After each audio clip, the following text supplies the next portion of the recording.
Bismillahirrahmanirrahim. Elhamdülillahi Rabbil alemin. Allahümme salli ala Muhammed ve ali Muhammed ve accil fərəcə. Deməli, əzizlər, orucu batil edən şeylər haqqında qısa qeyd edəcəyik. İki fəqihin nəzəri ilə, Seyyid Sinani və Şeyx Vahid ağanın nəzəri ilə ki, orucu nələr batil edir və neçə şeydir.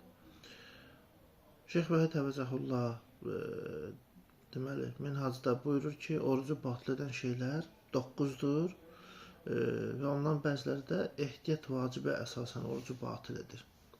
Amma bu ehtiyat vacib də nədir? Yəni ki, ehtiyata söykənən vacib olduğu üçün əməl edilməlidir. Yaxud müqəllid ələm fəl-ələm ardıcıllığını gözləməklə digər mərcəyə müraciət edərək vəzifəsini icra edə bilər. Qəti fətva verər təbii ki, məsələdir. Bu, deməli, batil edən şeylər, biri budur ki, yemək və içməkdir, digəri cimadır, yəni yaxınlıq münasibətidir, ər-arvad münasibətidir, digəri istimnadır, yəni şəxsin özü ilə, yəni heç kəslə münasibəti olmadan mənini xaric etməsi, spermanın xaric olması.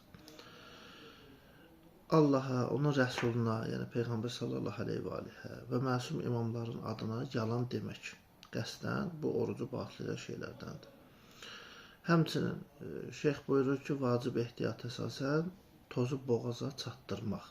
Yəni qatı tozu udmaq, qatı dumanı tüstünü. Ki, bunların təfsilat hökmləri genişdir, inşallah gələcəkdə onları qeyd eləyək. Və həmçinin başı tamamilə suya batırmaq. Yəni bir şəxs başı tamamilə bütöv bir şəkildə, yəni suya batırsın. Bir vedrədə, hovuzda, dənizi baş vurmaqla, məsəl üçün. Ki, bu formada olsa, orucunu batil edər.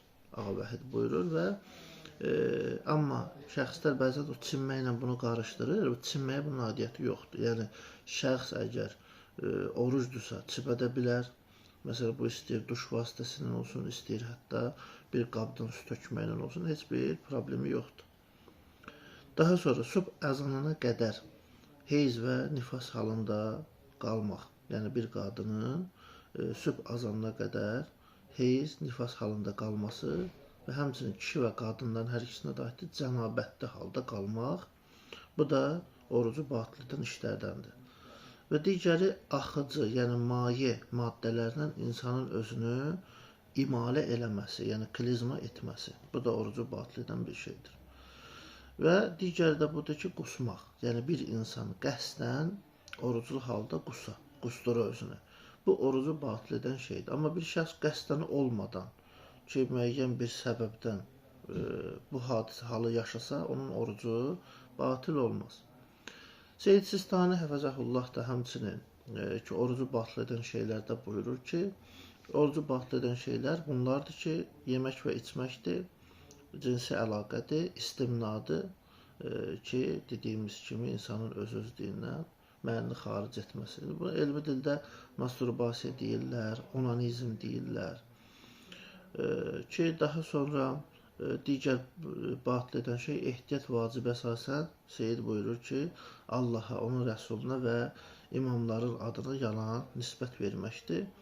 Digəri vacib ehtiyat əsasən qatı tozu udmaqdır və sonra sübh azanına qədər cənabətli halda qalmaqdır. Sübh azanına qədər heyz yaxud da nifas halında qalmaqdır. Ki, həmçinin digər batil edən işlərdən biri maye ilə imalə eləmək, yəni klizm etmək və digəri qəsdən qusmaqdır.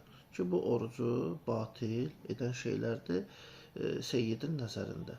Burada deməli biz müşahidə edirik ki, Seyyid Sistani ağa Şeyx Vəhiddən fərqli olaraq başı boğaza kimi, yəni bütöv başı suya batırmağı, orucu batil etmək məsələlərinin içərisində qeyd etmir.